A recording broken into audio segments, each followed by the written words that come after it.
Hello everyone, Barbara Rankin here today with my first video as part of the ColourArte video creator team. I have a canvas today that I call my mixed media A Walk in My Garden. The first thing I'm going to do is start out with a 12 by 12 canvas and a sheet of 12 by 12 paper from the Kaisercraft Lady Rose paper collection. I distressed all of the edges first with a paper distresser.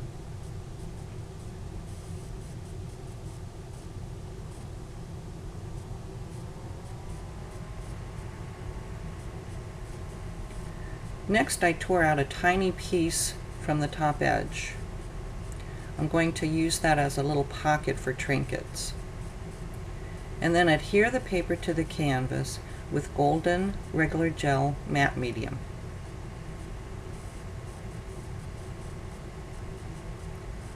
I didn't go all the way to the edge with the matte medium because I had an idea that I might want to tear some more pieces out of the sides.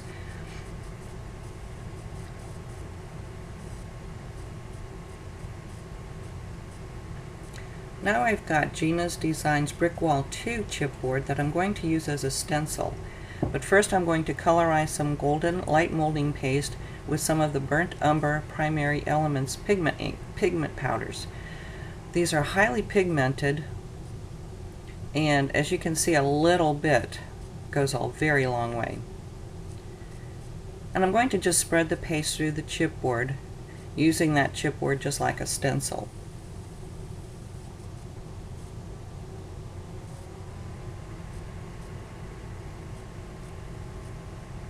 I'm keeping the paste to the edges. And then, as you can see, I ran out, so I'm going to colorize some more molding paste with that same pigment powder. And I'm not really worried about mixing and matching the color, because ultimately I'll probably be adding more mediums over that. And as you can see, I'm continuing the pattern on the other side.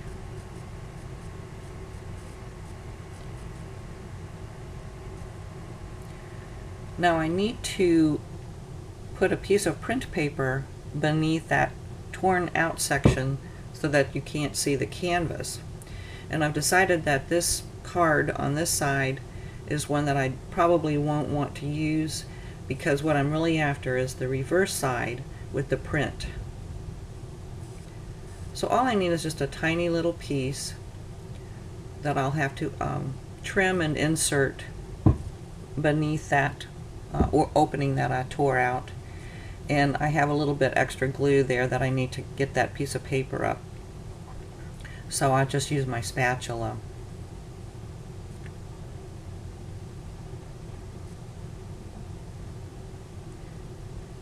A little trimming, and then I reinsert it, and again I'll use my gel medium to adhere it.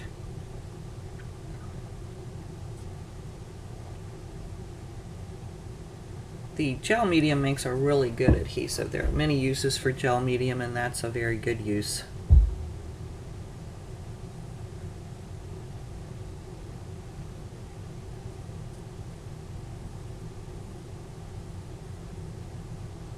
And a little bit more on the canvas will make it adhere very nicely that way. And we're just going to cover up that exposed portion of the canvas.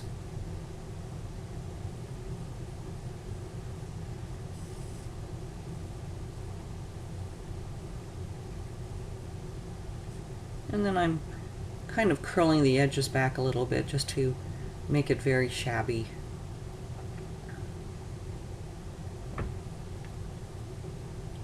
And just as I suspected, I do want to tear some more openings. Again, I have to use my spatula to lift up the paper a little bit where I glued it down. Probably would have been easier to do this in the beginning, but sometimes in mixed media you don't always know where you're going until you get there. But as you can see, it's always fixable. And I'm going to do the same thing on the other side.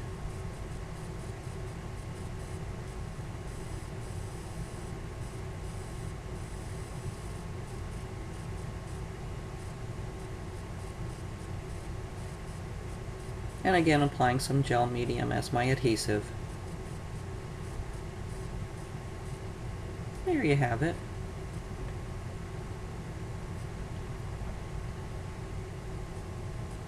And now I've got Gina's Archway. I put some white gesso in a Dauber bottle, and I'm just dabbing it onto the chipboard. This kind of seals the chipboard for the next step, which is adding my Silk's Fuzzy Peach acrylic glaze to the entire archway.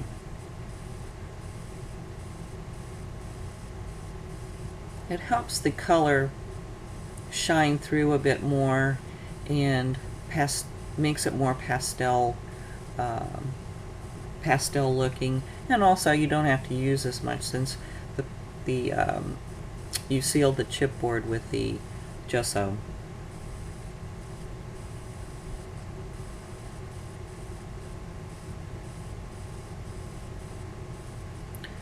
And then I'm going to use the vanilla bean primary elements and mix it into some Ceramcoat Oyster White acrylic paint. And I was just trying to give a little bit of a yellowish color to the paint for a more vintage look. And again, as you can see, a little bit goes a long way. Now I'm going to paint each of the leaves with the moss green Silk's acrylic glaze. And the vines I'll paint with the Silk's Chestnut Brown.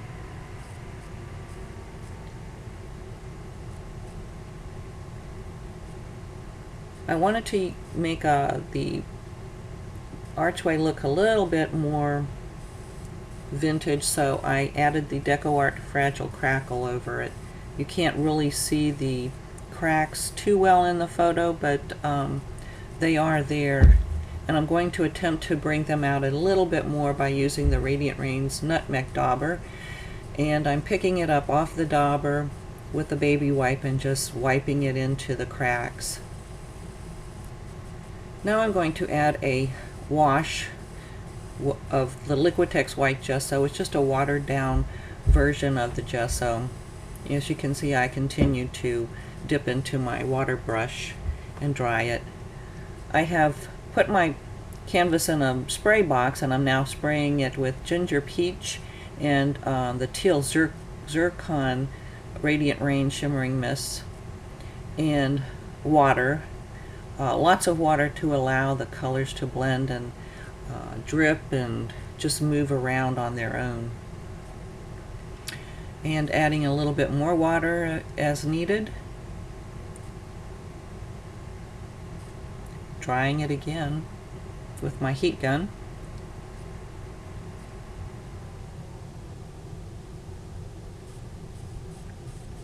And now I'm going to spray some Apple Blossom Shimmering Mist, some more water,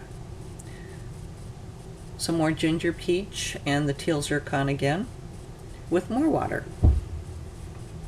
I just love the way the colors blend, and they just never seem to muddy no matter what you do.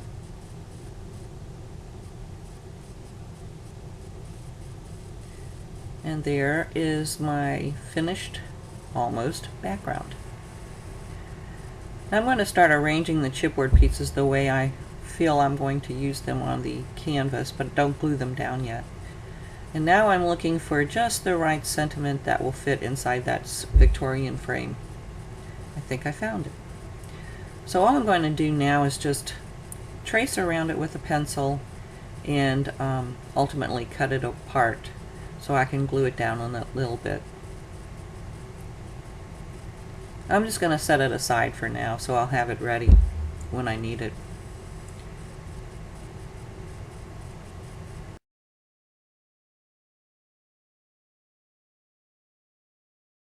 So now I'm just putting a little bit of white gesso and black gesso on a palette. And I've got my pieces of chipboard out. I'm going to paint each one of them. The first one, this Victorian silhouette, I'm painting it with the warm silks, the warm gray silks, and a little bit of the black gesso. I wanted it to be darker and I wanted it to be a little more opaque, but I didn't want it totally black. And then I'll set that aside to dry while I continue to work on a different piece of chipboard. So now I want to use the Silks Fern acrylic on the Fern Fronds, also from Gina's Designs. And I'm also mixing it with just a tiniest bit of white gesso to give it a more opaque look. But when you do that, you lose a bit of the shimmer. So I found it necessary to come back and paint a second coat over top of that. And that brought back my, my pretty color again and the shimmer.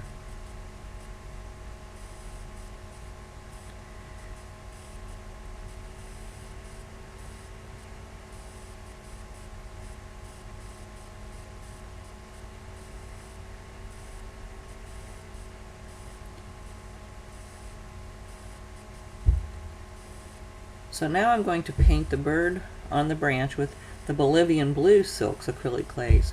This is probably one of my favorite colors of the blues, and I use it quite often. And then I'm picking up a little white gesso to add highlights to my bird. And I'm painting the branch with the chestnut brown mixed with a little black gesso.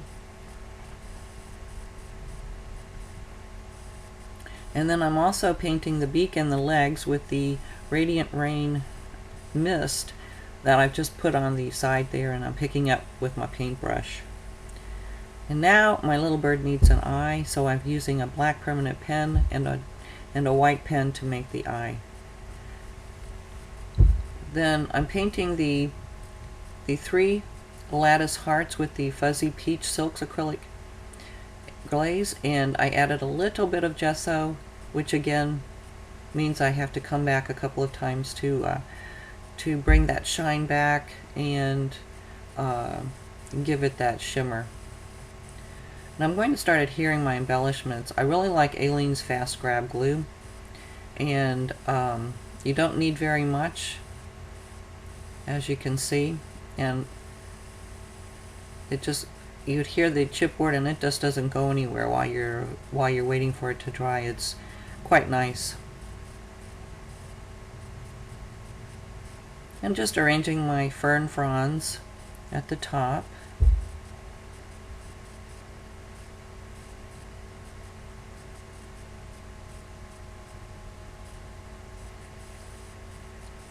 And I'll do that on the other side as well.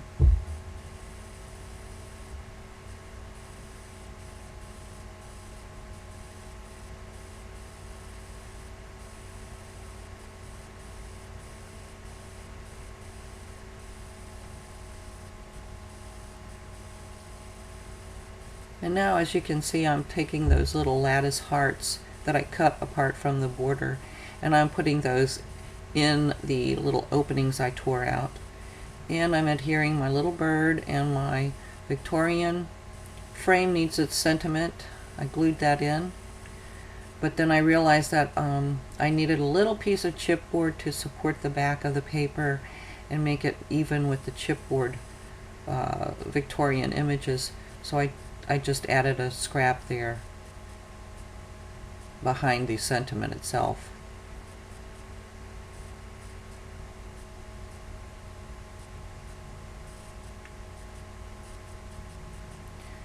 And now to finish off the sides, I'm using a Recollections script washi tape. Washi tape doesn't stick down very well, so I did go back and add the gel medium beneath it and made sure it stuck down really well then. I had this Prima Trinkets little resin birdhouse, but it was too white for my my scene, so I used the warm gray silks acrylic glaze to tone it down, and rubbed a little bit of the excess away with my finger. I love how this looked. It just, I couldn't have asked for a better way to make it more vintage. And then I ultimately used my Fast Grab tacky glue again to adhere it to my canvas. My little post was broken, but that doesn't matter. I was able to still use it. Now I'm going to show you how to make some roses from hydrangea flowers. I call them my pinch and twist flowers. What you do is you glue two flowers together, you pinch and you twist it in the center, and that little bit of glue kind of seeps through and grabs what the other parts of the flower that you're pinching, and then you can adhere a little bit more on the bottom of it and stick it wherever you need to. And the fast grab tacky glue works perfectly for this. It's a very thick glue. It doesn't have a lot of water content, and so it just grabs whatever it comes in contact with. I just love these little flowers. You can take larger flowers and make them smaller, as I needed in this case. I didn't need huge hydrangeas that were 3 times the size of the birdhouse. So this technique worked out really, really well.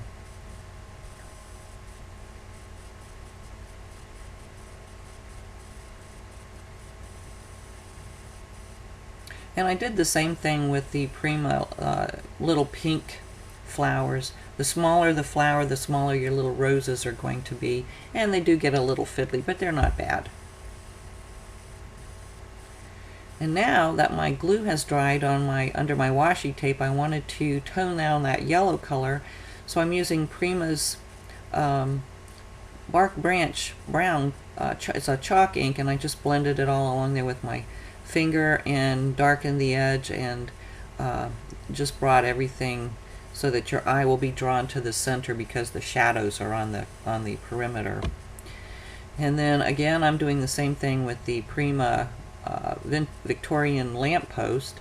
Again, it's 2 white, and the warm gray silks really helps tone it down without taking away from its original color.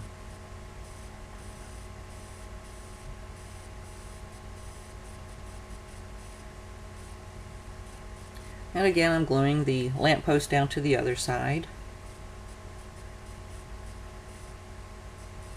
I've got it sitting a little high because I want it to appear taller than my people, but it's not, and so I put it up a little higher because I knew I was going to make more flowers and make another little bouquet down in the bottom.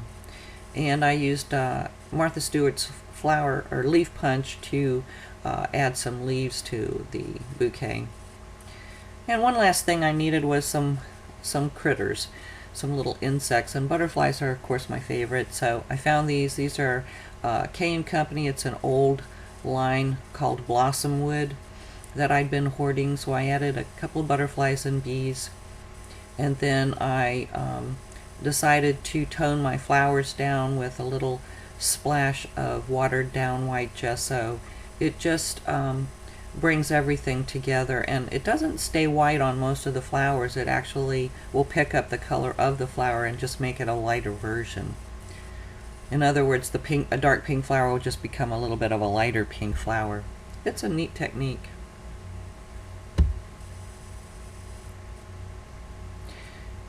And there you have it. I'm very pleased with the way this turned out. I love the colors. ColourArte has such beautiful colors, and it's just amazing how beautiful their products are and how beautifully they work together. So I hope I've inspired you to try some of their products along with Gina's designs, chipboard while we're at it, and I appreciate if you'd give me a thumbs up if you liked the video, and I would certainly love for you to subscribe to my channel.